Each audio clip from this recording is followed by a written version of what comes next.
Hello बच्चों, नमस्कार, स्वागत है आप सभी का एटर्नल क्लासेस बी इनफिनाइट पर। मेरा नाम है अंकित पांडे और आज की क्लास में हम लोग करने वाले हैं the rise of nationalism in Europe. इसका टॉपिक है the French revolution and the nationalism. पिछले वीडियो के लिए मैं माफी चाहूंगा, वीडियो बीच में बंद हो गई थी कुछ प्रॉब्लम की वजह से। आज फिर से हम इसी टॉपिक को शुरू करने वाले हैं। ठीक है, तो आज इसका पार्ट 2 है, एक तरीके से कह सकते हैं। पार्ट 1 आप देख लेंगे तो पार्ट 2 देखने में आपको आसानी होगी, आपको समझने में आसानी होगी। इस टॉपिक में हम समझ क्या रहे हैं? इस टॉपिक में हम समझ रहे हैं, पहले हमने कहा कि फ्रेंच रिवॉल्यूशन का हम हल्का सा रिवीजन करेंगे ताकि हम समझ पाएँ कि फ्रेंच रिवॉल्यूशन में एग्ज़ैक्टली क्या-क्या घटनाएँ हुई थी, है ना?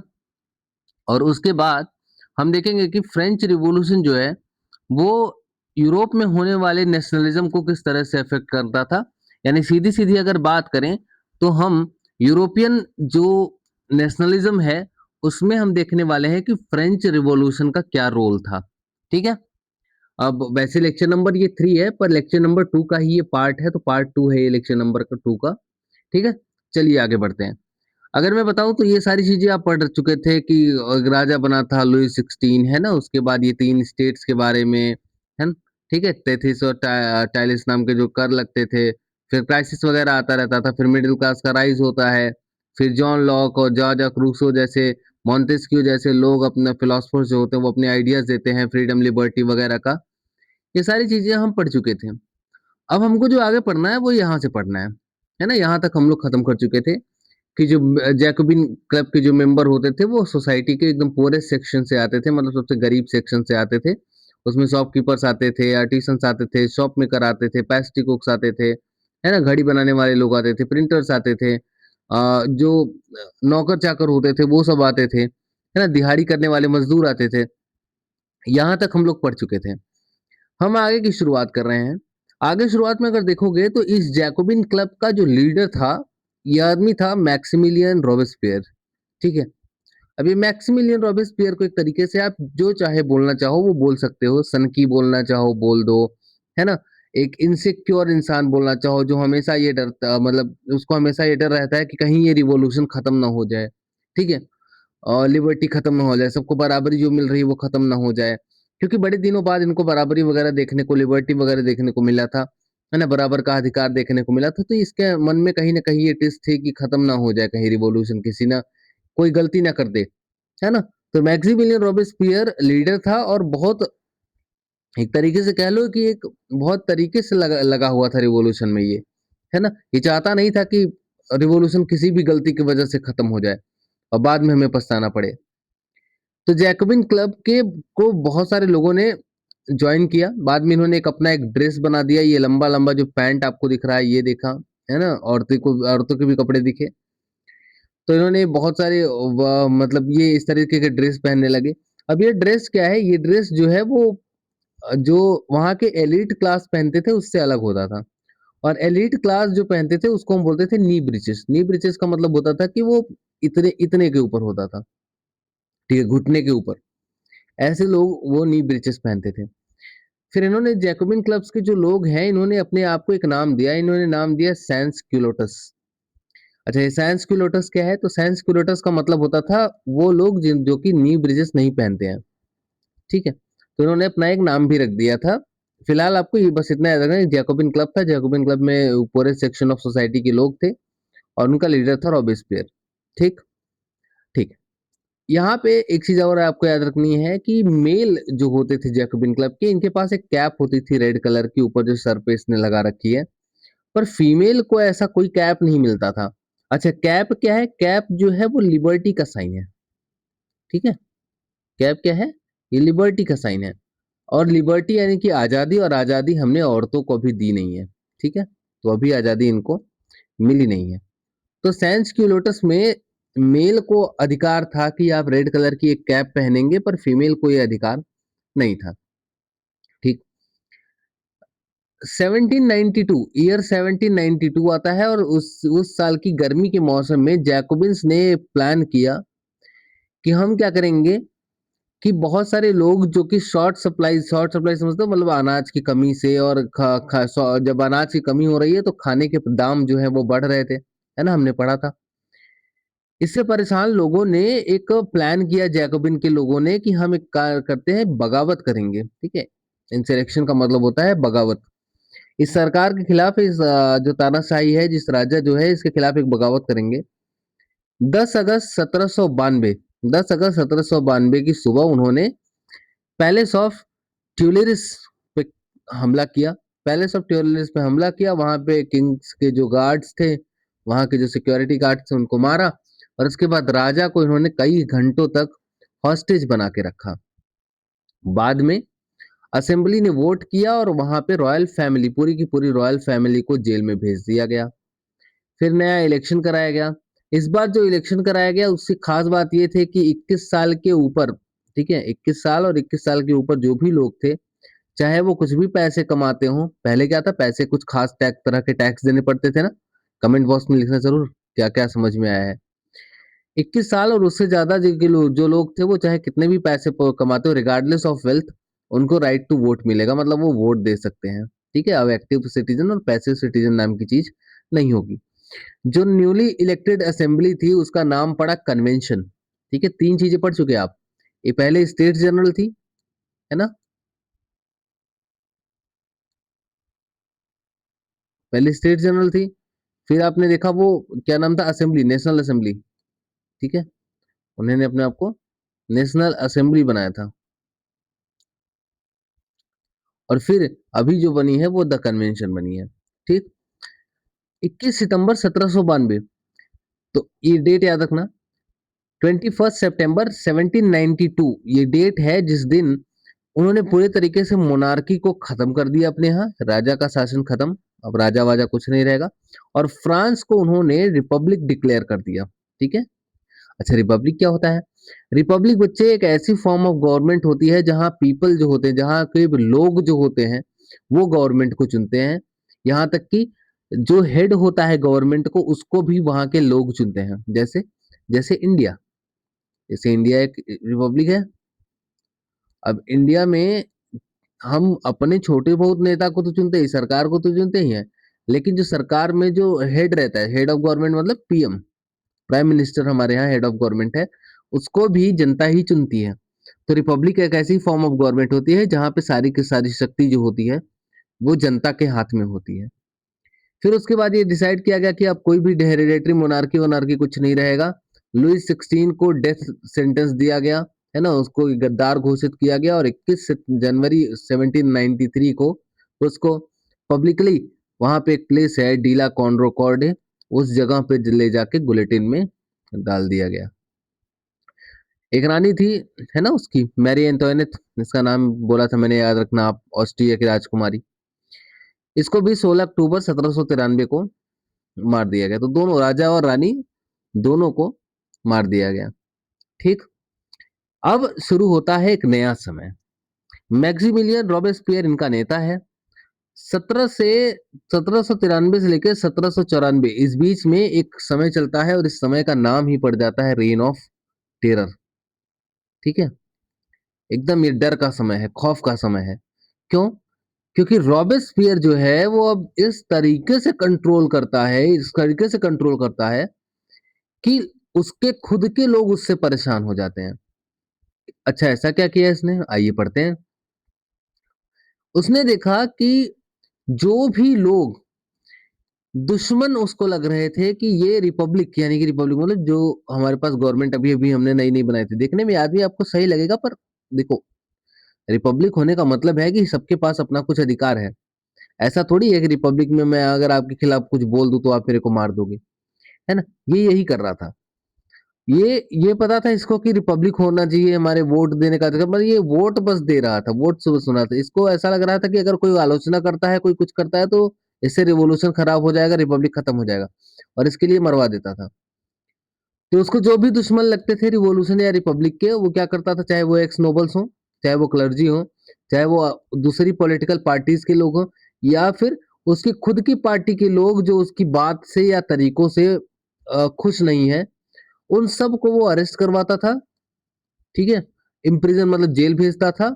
और उसके बाद उनके ऊपर एक रिवोल्यूशनरी ट्राइब्यूनल, मतलब ऐसा करवाता था कि एक ऐसी कोर्ट द्वारा उसके ऊपर चलाया जाता था मुकदमा। अगर उस कोर्ट ने उसको गिल्टी पाया तो उसको गुलेटिन के नीचे डाल दिया जाता था। अब गुलेटिन क्या है? गुलेटिन एक मशीन है जिसमें ऐसे दो तरफ पोल लगे होते हैं, ऊपर एक ब्लेड लगी होती है, उसके नीचे एक आदमी को रख दिया जाता है और ऊपर से ब्लेड छोड़ दी जाती है, गर्दन गायब। ठीक है? तो इस तरह की मशीन है गुलेटिन। गुलेटिन दे दिया जाता है, गुलेटिन को डॉक्टर गुलेटिन ने बनाया था इसलिए इसका नाम गुलेटिन बना दिया। रॉबेस्पियर की गवर्नमेंट ने कई सारे लॉ बनाए, है ना? लॉ क्या थे? लॉ, पहला लॉ था कि उसने मैक्सिमम सीलिंग लगा दी वेजेस और प्राइसेस पे। अब ये क्या था? ये गड़बड़ है। सीलिंग का मतलब होता है भैया कि आपने मैक्सिमम लिमिट फिक्स कर दी, है ना? फिक्स्ड मैक्सिमम लिमिट, ठीक है? मैक्सिमम लिमिट फिक्स कर दी। अच्छा, मैक्सिमम लिमिट किसकी फिक्स कर दी? वेजेस की और प्राइसेस की, कि ना तो इससे ज्यादा किसी को तनख्वाह दी जाएगी चाहे आप कितने भी काबिल रहो, और ना ही किसी चीजों के दाम इतने इससे ज्यादा बढ़ेंगे। ठीक है? तो इसने दोनों फिक्स कर दिए कि चीजों के दाम इतने रहेंगे और चाहे आप कितने ही काबिल हो, कितने ही तुर्रम खान हो, आपकी तनख्वाह नहीं बढ़ेगी। अब ये लोगों को बहुत बुरा लगा कि भाई मैं काबिल हूं, इसमें मेरी क्या गलती है? मैं काबिल हूं तो मुझे उसके अकॉर्डिंग मिलना चाहिए सब कुछ। पर रॉबेस्पियर ने कहा नहीं, एक बार फिक्स तो फिक्स। फिर इसने मीट ब्रेड ये सबको राशन कर दिया। अच्छा, राशन क्या है पता है? इसमें उसमें फिक्स्ड कर दिया ना, इसमें अमाउंट फिक्स कर देंगे। अमाउंट फिक्स का मतलब, अमाउंट फिक्स का मतलब ये है कि अब चाहे आपके परिवार में, अगर आपके परिवार में एक लोग हो तो इतना मिलेगा, दो लोग हो तो इतना मिलेगा। अब चाहे आपकी खुराक ज्यादा हो चाहे कम हो, उससे कोई फर्क नहीं पड़ता था, है ना? अगर मान लो कि मैं दो लोग हूँ और दो लोगों में मुझे कुछ मिलता है, वो खाना मेरे को कम पड़ जाता है, तो उससे ज्यादा आपको नहीं मिलेगा। तो मीट और ब्रेड को राशन कर दिया गया। ठीक है? इससे जनता परेशान हो गई, यार ये क्या चल रहा है? ठीक है? जो पीजेंट्स है, जो आम जनता थी, उन्हें फोर्स किया गया कि आप जो अपना अनाज है वो ट्रांसपोर्ट करके शहरों में ले जाओगे और उसे एक फिक्स्ड प्राइस पर बेचोगे। मतलब ना अपने हिसाब से आप अपने अनाज का दाम भी नहीं रख सकते। आपने बोया, आपने मेहनत की उसके पीछे, और अगर आप पैसे कमाना चाहते तो आप नहीं कमा सकते। क्यों? क्योंकि रॉबेस्पियर नहीं चाहता, क्योंकि रॉबेस्पियर ने प्राइस फिक्स कर दिया है, अब इतने में ही बेचोगे। तो ये सब कुछ चीजें थी जो गड़बड़ चल रही थी। उसने एक्सपेंसिव व्हाइट फ्लोर, यानी कि जो मैदा था, मैदे एक तरीके से, मैदे के साथ इसको कंपेयर कर सकते हो, उसको एकदम से पूरे तरीके से बंद कर दिया था, है ना? और सभी को बोल दिया था कि जो भी सारे सिटीजन हैं उनको अब पेन डिगलाइट ये खाना पड़ेगा। पेन डिगलाइट क्या है? इक्वालिटी ब्रेड का नाम दिया था इसने, एक सस्ता ब्रेड था। उसको लगता था कि ये ब्रेड खाओ सब, इससे इक्वालिटी आएगी। ठीक है? पूरे गेहूं का बना हुआ ब्रेड था। इससे बोल रहा था कि इसको खाओ अब सब लोग, चाहे अमीर हो चाहे गरीब हो, आपको अच्छा खाना नहीं खाना है, सबको यही खाना है। ठीक है? अब ये दिक्कत हो गई, इससे खुद ही के लोग परेशान हो गए।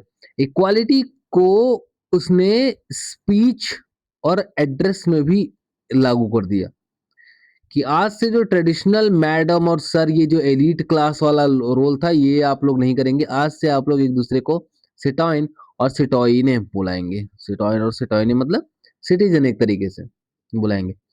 जो चर्चेस थे उन चर्चेस को बंद कर दिया गया और उनकी जो बिल्डिंग्स थी उन बिल्डिंग्स को बराक्स और ऑफिसेस में कन्वर्ट कर दिया गया। बराक का मतलब होता है जहां पे सैनिक रहते हैं। ठीक है? तो ये इस तरह से कुछ कंट्रोल कर रहा था, लोगों को मार रहा था, प्राइसेस फिक्स कर रहा था, किसानों को फोर्स कर रहा था कि आप अपने उसको बेचिए, लोगों की आम जिंदगी तक, खाने पीने तक पे कंट्रोल कर रहा था, बोलने के तरीके तक कंट्रोल कर रहा था कि इससे अगर उल्टा पुल्टा बोले तो मारे जाओगे। उसने, रॉबेस्पियर ने अपनी पॉलिसीज को इतना क्रूरतापूर्वक, इतना मतलब कठिनाई तरीके से लोगों के ऊपर थोपा कि भैया लोग से खुद के लोग ने मॉडरेशन की डिमांड करने लगे। कुछ संयम, कुछ क्षमा, माफी, कुछ तो दो भाई, हमको थोड़ा सा जीने तो दो, ऐसा कुछ डिमांड करने लगे। ठीक है? फाइनली रॉबेस्पियर को कन्विक्ट कर दिया गया। उसे खुद ही के को उसी की उसके खुद ही के लोगों ने उसी को कन्विक्ट कर दिया, उसी को सजा सुना दिया। 1794, ठीक है, 1794, और उसके अगले दिन ही उसको गुलेटिन पे भेज दिया गया और इसकी गर्दन गायब करवा दी गई। ठीक? जैकोबिन गवर्नमेंट जब गिरी उसके बाद सारी की सारी जो पावर थी वो जो मिडिल क्लास थे, जो अमीर मिडिल क्लास था उसके हाथ में चली गई। उसने फिर से गड़बड़ कर दी। उसने क्या कर दिया? उसने एक नया कॉन्स्टिट्यूशन बनाया और फिर से जो वोट का राइट था वो नॉन प्रॉपर्टी सेक्शन के लिए हटा दिया। उसने कहा फिर से जिसके पास जो पैसा-वैसा नहीं देते हैं उनको नहीं मिलेगा वोट जॉब की वजह से, है ना? 2 इलेक्टिव 2 क लेजिस्लेटिव काउंसिल बनाई गई, एक डायरेक्टरी बनाई गई। डायरेक्टरी क्या है? डायरेक्टली एक एग्जीक्यूटिव काउंसिल है जो कि 5 मेंबर वाली कमिटी है ना? उसमें मिडिल क्लास जो अपर मिडिल क्लास के लोग होंगे वो बैठेंगे। अब क्या था? इसको बनाया इसलिए गया था ताकि जो जैसे जैकोबिन के रोबेस्पियर के हाथ में अकेले पावर चली गई थी, वैसे पावर किसी एक के हाथ में ना चली जाए, इसलिए डायरेक्टरी भी बनाई गई थी।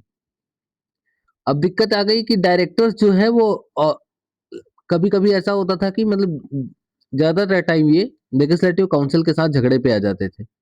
अब इन दोनों के बीच में झगड़ा है। उसके बाद हुआ ये कि इन दोनों में डिसमिस कर दिया गया, है ना? लेजिस्लेटिव काउंसिल को उसने हटा दिया। फिर डायरेक्टरी के जो लोग थे वो भी करप्ट थे। तो डायरेक्टरी जो है धीरे-धीरे अनस्टेबल होने लगी और इसी इंस्टेबिलिटी की वजह से इसी डायरेक्टरी के बर्ताव की वजह से जो ये करप्शन कर रहे थे, इसमें एक मिलिट्री डिक्टेटर का राइज़ होता है जिसका नाम है नेपोलियन बोनापार्ट, ठीक है? क्योंकि ये करप्शन देखते-देखते थक गया, ठीक?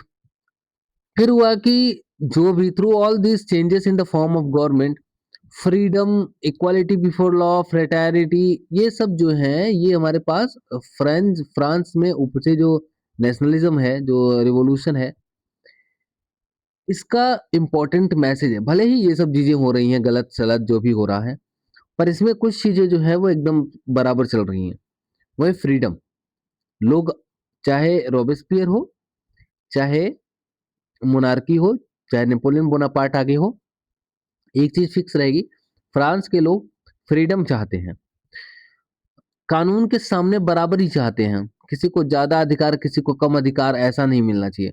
फ्रेटर्निटी चाहते हैं, लोग साथ मिलके भाईचारे के साथ लड़ना चाहते हैं एक-दूसरे के साथ मिलकर, है ना? अपने अधिकारों के लिए, अपने वोट के लिए। तो ये फ्रेंच रिवॉल्यूशन के कुछ इम्पोर्टेंट मैसेजेस थे, जो आगे के यूरोप को भी इंस्पायर करेंगे, आगे आने वाले समय में। 1804 के अंदर नेपोलियन बोनापार्ट ने अपने आप को फ्रांस का राजा घोषित कर दिया। उसने कई सारी यूरोपियन कंट्रीज़ के अगल-बगल की जो यूरोपियन कंट्रीज़ हैं, उनके राजाओं को जो राजा रजवाड़ों की डायनेस्टीज़ उनको खत्म कर दिया और वहाँ पे खुद के किंगडम्स बनाए और वहाँ पे खुद ही के फैमिली के मेंबर्स को रख दिया, है ना? नेपोलियन खुद को मॉडर्नाइज़र ऑफ यूरोप की तरह देखता था, वो मतलब ऐसा लग रहा था कि वो नवीनीकरण कर रहा है, वो खुद को मतलब यूरोप को नया बना रहा है।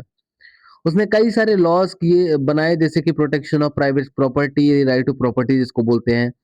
Uniform system for weights and measurement जिसकी वजह से हर जगह व्यापार एक्सचेंज करना, व्यापार करना आसान हो जाता। नेपोलियन ने इनिशियली शुरुआत में ऐसा हुआ कि नेपोलियन को लिबरेटर की तरह देखा जाने लगा, ऐसा देखा जाने लगा कि भैया यही है अब जो पापों से मुक्ति दिलाएगा, यही है जो आज़ादी दिलाएगा, है ना? पर कुछ देर बाद ऐसा होने लगा कि नेपोलियन की जो आर्मी है, वो हर जगह ऐसा दिखने लगी कि अरे! ये तो अभी तक तो ये सही लग रहे थे, पर ये अचानक से ऐसा क्यों लगने लगा है कि ये कब्ज़ा करने आ रहे हैं? तो शुरुआत में नेपोलियन अच्छा लग रहा था, पर बाद में नेपोलियन ने ऐसी-ऐसी चीज़ें की, फिर वो बुरा लगने लगा। फाइनली उसको 1815 में वाटरलू के युद्ध में हरा दिया जाता है। अब यहाँ तक की जो कहानी है बच्चों, ये आपके क्लास 9th की कहानी है, ठीक है? अब आप 9th की कहानी मुझे लगता है पढ़ चुके हैं। अब 9th की कहानी अगर आप पढ़ चुके हैं, तो अब आ जाइए सीधे 10th की कहानी में। यहाँ से शुरू होती है आपकी 10th क्लास की कहानी। यानी जो अब आपका हेडिंग है ना? क्या नाम था उसका? The French revolution and nationalism. तो फ्रेंच रिवॉल्यूशन आपने पढ़ा। अब फ्रेंच रिवॉल्यूशन यूरोप में होने वाले नेशनलिज्म को किस तरह से इफ़ेक्ट करेगा, किस तरह से क्या उसका रोल रहेगा, इसको हम पढ़ने वाले हैं। पहला क्लियर जो एक्सप्रेशन है नेशनलिज्म का, वो हमको देखने को मिलता है फ्रेंच रिवॉल्यूशन में, ठीक है? देखा अभी आपने कैसे फ्रांस के लोग एक साथ मिल के लड़ रहे थे, है ना? अपनी आज़ादी के लिए, अपने लोगों के लिए, अपने अधिकारों के लिए। France, as you remember, was a full-fledged territorial state in 789 in the rule of a absolute monarch. अगर आपको याद हो तो, है ना? लुई 16 अभी याद होगा ना? अब तो याद होगा। अब तो बता दिया, अब तो मत कहना कि नहीं याद है, भैया पढ़ा नहीं है, अब तो पढ़ा दिया। ठीक है। तो एक 1789 के अंदर एक एब्सोल्यूट मोनार्क था, उसके अंदर पूरा का पूरा फ्रांस रहता था। ठीक है, कंट्रोल करता था राजा। पॉलिटिकल और कॉन्स्टिट्यूशनल चेंजेस होते हैं, फ्रांस में रिवॉल्यूशन होता है, और फ्रांस में रिवॉल्यूशन के बाद जो पूरी की पूरी जो सोवेरेनिटी होती है, सोवेरेनिटी मतलब संप्रभुता, तो फ्रांस की जो संप्रभुता होती है वो मोनार्की के हाथों से निकल के जनता के हाथों में चली जाती है। यानी कि अब जो फ्रांस का कर्ता धर्ता होगा, अब जो फ्रांस के असली रूलर है उसकी जनता है, और राजा वाजा नहीं है। आपने पढ़ा था 1792 में राजा को पूरे तरीके से हटा दिया गया था। रेवोल्यूशन ने प्रोक्लेम किया कि अब जो होगा, है ना, प्रोक्लेम किया, प्रोक्लेम मतलब इस्टेब्लिश किया, ये बताया इस रिवॉल्यूशन ने कि जो नेशन होता है वो उसके लोगों से बनता है। ठीक है, नेशन जो होता है वो उसके लोगों से बनता है, और वही लोग होते हैं जो उसकी डेस्टिनी, उसके आने वाले कल को निश्चित करेंगे, है ना। तो नेशन हमेशा लोगों से बनेगा, जो वहाँ के लोग होंगे, जैसे वहाँ के लोग होंगे उनसे वैसा वैसा नेशन वहाँ पे बनेगा। From the very beginning, the French revolutionaries introduced various measures and practices that could create sense of collective identity, है ना। कलेक्टिव आइडेंटिटी मतलब समझते हो, ऐसा कुछ जिसमें हमको एक सा फील हो, है ना, एक सा फील हो, मतलब ऐसा लगे कि हम सब एक हैं। तो फ्रांस के लोग ने जो साथ मिलके लड़ा एक दूसरे के साथ, देखो अब ऐसा नहीं है कि थर्ड स्टेट में एक ही तरह के लोग थे, बहुत कुछ लोग गरीब थे, कुछ लोग अमीर थे, पर सब लड़े एक साथ, है ना। यहाँ तक कि फर्स्ट और सेकंड स्टेट के कुछ लोग, फिलोसोफर्स बहुत सारे, ये सब लोगों ने एक दूसरे का साथ दिया और ये जताया कि फ्रांस हमारा देश है और इस पे राजा का कब्जा नहीं रहेगा, इस पे आम जनता का कब्जा रहेगा, हम टैक्स नहीं देंगे, हम फालतू का टैक्स नहीं देंगे, ये लॉर्ड वगैरह जो भी आते हो अपना बुरिया बिस्तरा बांधो और यहाँ से जाओ। ठीक है, फालतू का जो चर्च, अगर चर्च फालतू के काम कर रहा है, मेरे से टैक्स लूट रहा है, तो चर्च को भी बंद कर दो। फिर वहां पे आइडिया आया ला पैट्री और ला सिटोइन का, फादरलैंड और सिटीजन का आइडिया।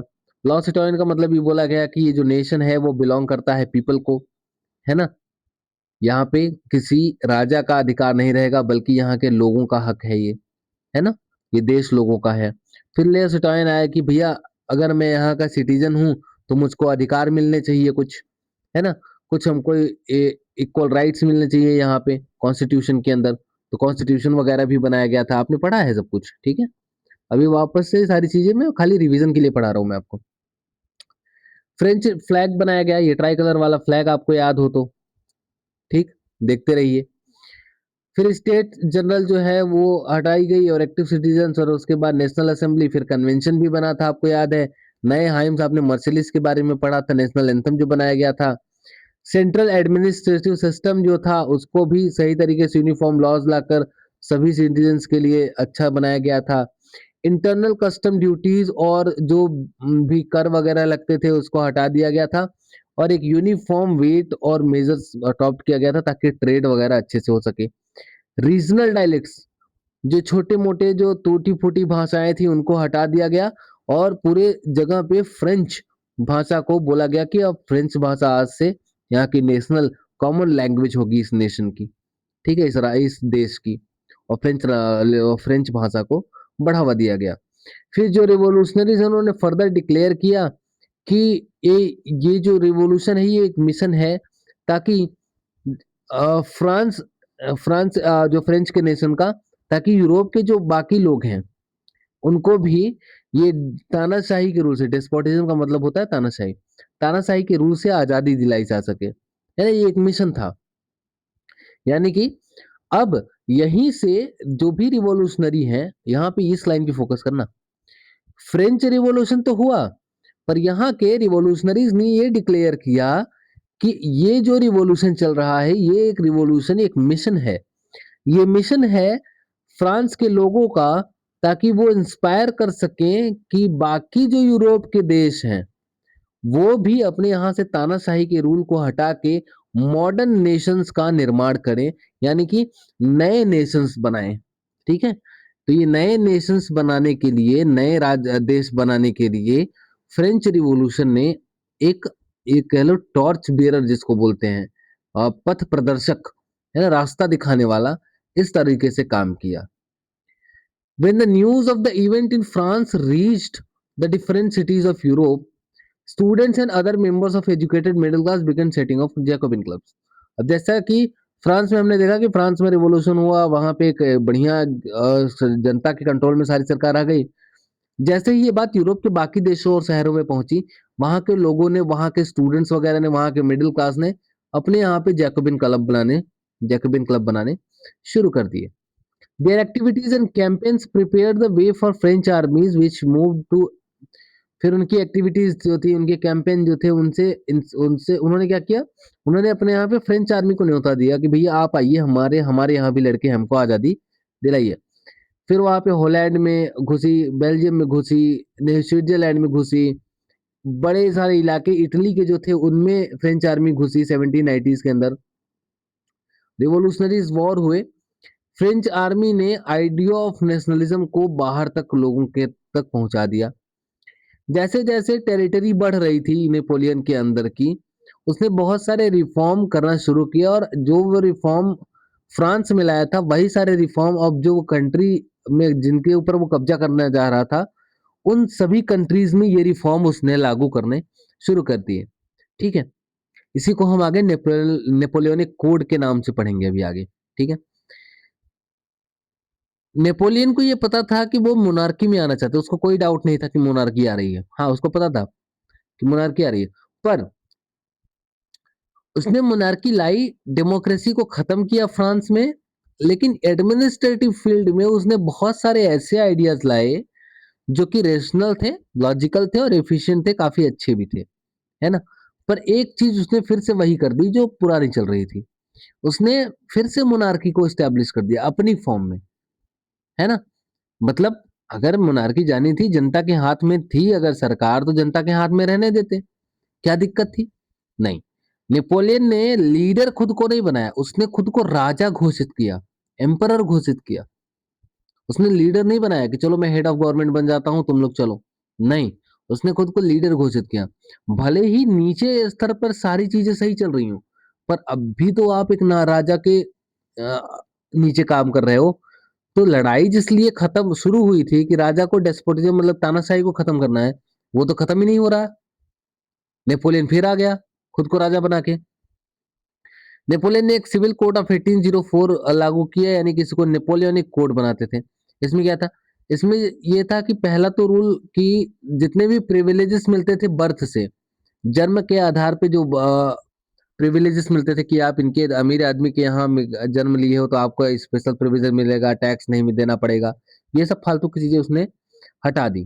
ठीक है, तो जितने भी स्पेशल प्रिविलेजेस मिलते थे बर्थ से, जन्म से, उसको हटा दिया। दूसरा, इक्वालिटी बिफोर लॉ, कि कानून के सामने सब बराबर हैं, किसी को ज्यादा अधिकार किसी को कम अधिकार नहीं मिलेगा, सबको बराबर अधिकार मिलेगा। तो ये दूसरा बहुत सही काम किया। और तीसरा, राइट टू प्रॉपर्टी। पहले जो जमीन होती थी सारी की सारी लॉर्ड्स के हाथ में होती थी, है ना। वहां के फ्यूडल लॉर्ड्स जो होते थे, सामंत वगैरह, राजा के जो खास लोग, उनके हाथ में होते थे। जो आम आदमी होता था उनके यहाँ जाके काम करता था, और उसके बदले में भी उसको टैक्स देना पड़ता था, क्योंकि वो उनकी जमीन पे काम कर रहा है। नेपोलियन ने ये सारी चीजें खत्म कर दी। नेपोलियन ने कहा कि अब लोग जो है वो खुद की जमीन रख सकते हैं, ना उनके ऊपर राजा का कंट्रोल होगा, ना उनके ऊपर किसी चीज का कंट्रोल होगा, आराम से चुपचाप अपनी खेती बाड़ी जो भी करना है आप करिए। तो ये तीन इंपॉर्टेंट लॉज जो हैं उसमें लाए गए। प्रिविलेजेस बेस्ड ऑन बर्थ, इसको खत्म किया गया। स्टेब्लिश इक्वालिटी बिफोर लॉ, दूसरा, और secured the right to property. ठीक, ये तीन लॉज आपको याद रखने हैं अगर आप नेपोलियनिक कोड को लिखना आपके लिए एग्जाम में आ गया तो। ठीक है, पहला, abolish abolish the all privileges based on birth. ठीक है, पहला। दूसरा, स्टैब्लिश इक्वालिटी बिफोर लॉ, और तीसरा, सिक्योर्ड राइट टू प्रॉपर्टी। ये तीनों लिखना है आपको, और इनके अंदर थोड़ा थोड़ा आप डिटेल में लिख दीजिएगा। ठीक है, दिस कोड, इस कोड को क्या किया गया कि बाकी रीजन जो कि फ्रेंच कंट्रोल के अंदर थे, अभी बहुत सारे लोगों पे हमला किया ना, जैसे डच रिपब्लिक था, स्विट्जरलैंड था, इटली था, जर्मनी था, है ना। इन सभी जगहों पर भेजा गया। एडमिनिस्ट्रेटिव डिविजन्स को थोड़ा सिंपल बनाया गया।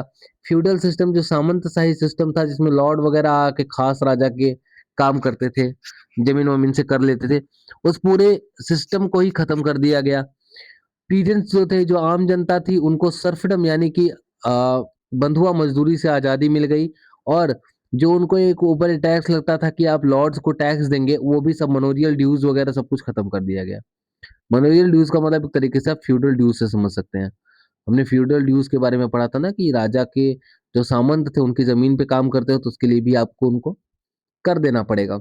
नहीं कर दोगे तो बंधुआ मजदूरी करनी पड़ेगी। तो इन दोनों चीज़ों से उन्होंने नेपोलियन ने सभी देशों के लोगों को जहाँ-जहाँ उसने कब्जा किया वहाँ-वहाँ पे ये रूल उसने लागू कर दिए और सबको आज़ादी दिलाने की कोशिश की।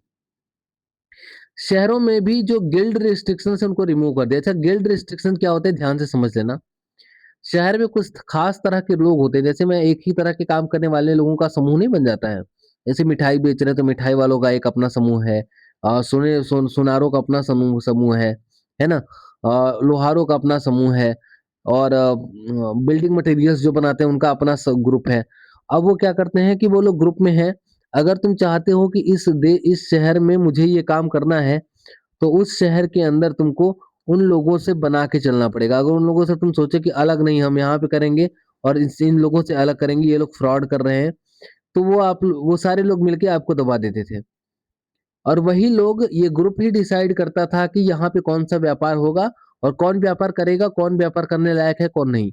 नेपोलियन ने आने के बाद इस गिल्ड रिस्ट्रिक्शन को हटा दिया कि अब ये ग्रुप वगैरह नहीं बनेगा, जिसकी मर्जी वो जो चाहे काम कर सकता है। गिल्ड रिस्ट्रिक्शंस के हटने की वजह से बहुत सारे फ़ायदे हुए, आम जनता को भी इन सारे बिज़नेस वगैरह में घुसने में मदद मिली। ट्रांसपोर्ट कम्युनिकेशन सिस्टम इसको बढ़ावा मिला। पीजेंट्स, आर्टिसंस, वर्कर्स और जो नए बिज़नेसमैन थे, इन्होंने एक नए तरह का इनको फ्रीडम मिला गिल्ड रिस्ट्रिक्शंस के दूर होने से। ठीक है? बिज़नेसमैन और जो स्मॉल स्केल प्रोड्यूसर्स थे गुड्स के, है ना, चीज़ों के, उन्होंने रियलाइज़ किया कि यूनिफ़ॉर्म लॉज़ जो हैं, स्टैंडर्डाइज़्ड वेट्स और मेजर्स जो हैं, कॉमन नेशनल करेंसी जो है, ये जो है ट्रेड को, मूवमेंट को, है ना, इसको बढ़ावा देगी एक जगह से दूसरी जगह जाने में, है ना? कॉमन करेंसी चलनी चाहिए। कॉमन करेंसी का मतलब एक करेंसी चलनी चाहिए। पूरी जगह पे राजा के नाम की या किसी के नाम की नहीं, फ्रांस देश की एक करेंसी होनी चाहिए, लीगल करेंसी, जो हर जगह पे जाऊँ अगर मैं टैक्स-वैक्स देने तो वहाँ पे चले। और लेने-देने में, सामान के अदला-बदली करने में आसानी हो। However, areas conquered the reactions of local population, French rule were mixed. वही मैंने कहा ना कि शुरुआत में इसको अच्छा माना जाता था। अब यहाँ पे कुछ लोगों को गुड लगता था, कुछ लोगों को बैड लगता था। तो कुछ लोगों का सोचना था कि नेपोलियन सही है, आज़ादी दिलाई है, अभी भी फ्रीडम मिल रहा है, तो राजा रूल कर रहा है तो क्या ही दिक्कत है। कुछ लोगों को अभी बैड लगता था। बैड इसलिए कि भैया देखो, क्या है कि भले ही हमने आज़ादी ले ली है, भले ही आप मुझको अधिकार दे रहे हो, है ना? लेकिन अभी भी आपने जहाँ-जहाँ कब्ज़ा किया वहाँ अपने परिवार के लोगों को बैठाया है और आप खुद राजा बन के बैठे हो, तो इसी को तो ख़त्म करना था। असल में मोनार्की यही तो है। हम मोनार्की को ही तो ख़त्म करने के लिए रिवॉल्यूशन कर रहे थे, तो ये तो ख़त्म ही नहीं हो रही है। तो अब चाहे जितनी अच्छाई कर लो, पहले तो ये अबॉलिश करो, इलेक्शन होना चाहिए ना। तो अब राजा बन गए तो इलेक्शन कैसे होगा ये बताओ? तो इस चीज़ों से कुछ लोगों को अच्छा लगता था, कुछ लोगों को बुरा लगता था। कई सारे शहर शुरुआत में जैसे हॉलैंड हो गए, स्विट्ज़रलैंड हो गए, कई सारी जो सिटीज़ थी जैसे ब्रुसेल्स, मेंस, मिलान, वार्सो, इन्होंने शुरुआत में हार्बिंगर ऑफ लिबर्टी की तरफ फ्रेंच आर्मी को न्योता दिया कि आइए, आइए, आइए आप हमें आज़ादी दिलाएँगे, आप मेरे सर्वसर्वा हैं, आप मेरे भगवान हैं। तो इस तरीके से करके इन्होंने एंट्री दिलवाई अपने शहर में। बट कुछ दिनों बाद ही ये जो एंथुसियाज़्म है, ये पूरा का पूरा एंथुसियाज़्म बदल गया हॉस्टिलिटी में। अब लोगों को लगने लगा कि भैया अब तो गड़बड़ हो रही है। समझ में आया?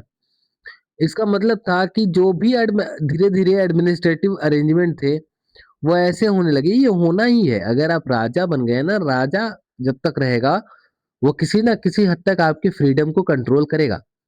तो कि सारी की सारी कई बार होता था कि एडमिनिस्ट्रेटिव अरेंजमेंट कुछ इस तरीके के होते थे, उनसे पॉलिटिकल फ्रीडम जो मिली थी, वो नाम की रह गई थी केवल, कि उनसे तो राय बात ली ही नहीं जा रही, जनता से तो कुछ पूछा ही नहीं जा रहा। अभी हमने पढ़ा था कि आइडिया ऑफ अदरलैंड और सिटॉयन का आइडिया, यहाँ पे असली पावर रिपब्लिक हमने डिक्लेयर किया है फ्रांस को। रिपब्लिक का मतलब तो यही होता है ना, जनता करते रहता है। अभी हमने पीछे पढ़ा था। पर अगर जनता रिपब्लिक है और देश रिपब्लिक है, तो यहाँ पे राजा कैसे हो सकता है? राजा कैसे डिसीजन लेगा? और नेपोलियन किसी को डिसीजन लेने देता नहीं है, जनता को अधिकार दे नहीं रहा है। जनता को खाली ये अधिकार है कि आप खाओ पियो मौज करो। पॉलिटिकल मामलों में आपकी फ्रीडम नहीं चलेगी। ठीक है, तो एडमिनिस्ट्रेटिव अरेंजमेंट करने के चक्कर में, एडमिनिस्ट्रेटिव जो अरेंजमेंट हो रहे थे, उनके लिए पॉलिटिकल फ्रीडम जो थी वो आम जनता की जरूरी नहीं थी।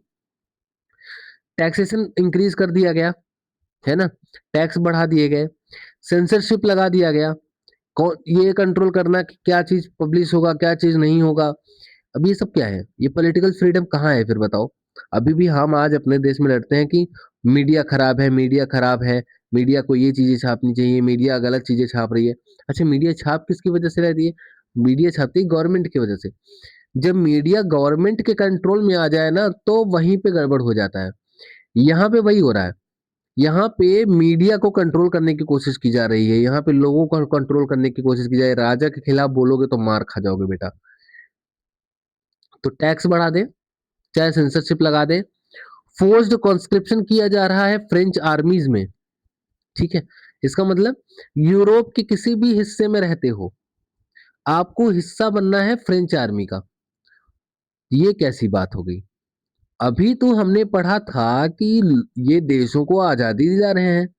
तो सपोज करो कि अगर मैं स्विट्जरलैंड का रहने वाला आदमी हूं, ठीक है, अगर मैं स्विट्जरलैंड का रहने वाला आदमी हूं और तुम मेरे यहाँ आके कहते हो कि आपको फ्रेंच आर्मी का हिस्सा बनना है, तो अगर मैं आजाद हूं तो मैं तो सीधे सीधे मना कर दूंगा, मैं क्यों फ्रेंच आर्मी का हिस्सा बनूं, मैं तो स्विट्जरलैंड का हूं।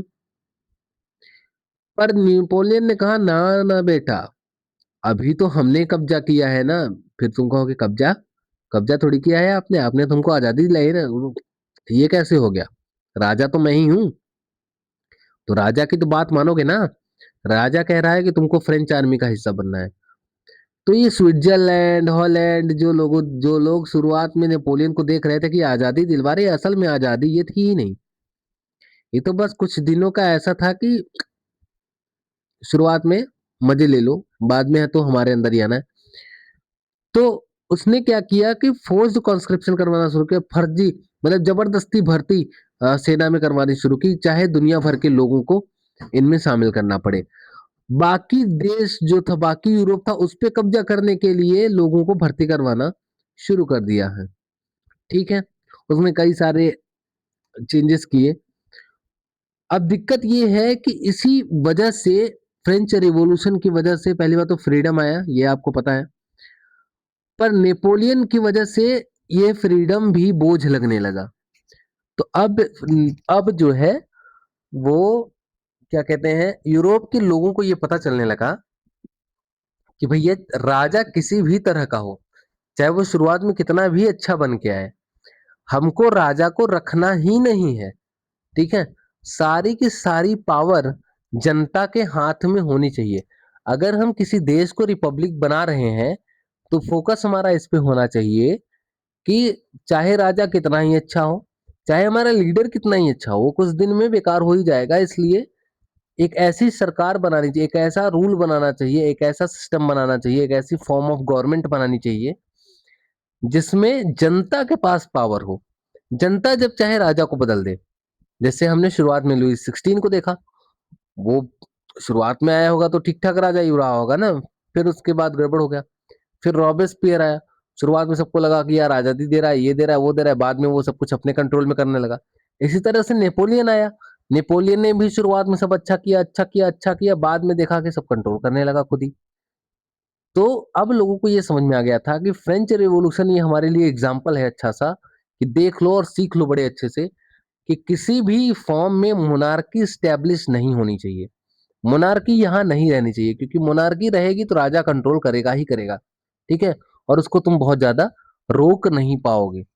तो फ्रेंच रिवॉल्यूशन किस तरह से, अब यूरोप में आप देखेंगे कि धीरे धीरे मोनार्की को लोग खत्म करने लगते हैं और रिपब्लिक और नए नेशंस का निर्माण करने लगते हैं। तो इस तरह से नेपोलियन और फ्रांस का जो रिवॉल्यूशन था, इसने यूरोप में होने वाले नेशनलिज्म को अफेक्ट किया। अब इसका रोल आगे हम धीरे धीरे पढ़ते रहेंगे। फिलहाल आपको याद रखना है, अब आगे से सब जगह पे मोनार्की, ठीक है, मोनार्की जो होगी उसको हटाएंगे और सारे के सारे देश रिपब्लिक, रिपब्लिक बनने की तरफ आगे बढ़ेंगे। ठीक है, तो ये आपको याद रखना है। ये टॉपिक था हमारा, 2 लेक्चर में हमने खत्म किया और बेसिकली तो इसी लेक्चर में है सब कुछ। ठीक है, वो तो बस रिवीजन के लिए है, तो चाहना तो पढ़ लेना। अगर आपने फ्रेंच रिवॉल्यूशन नहीं पढ़ा है, अच्छे से पढ़ना चाहते हो, तो उसको आप वहां पे पढ़ लीजिएगा। Thank you so much.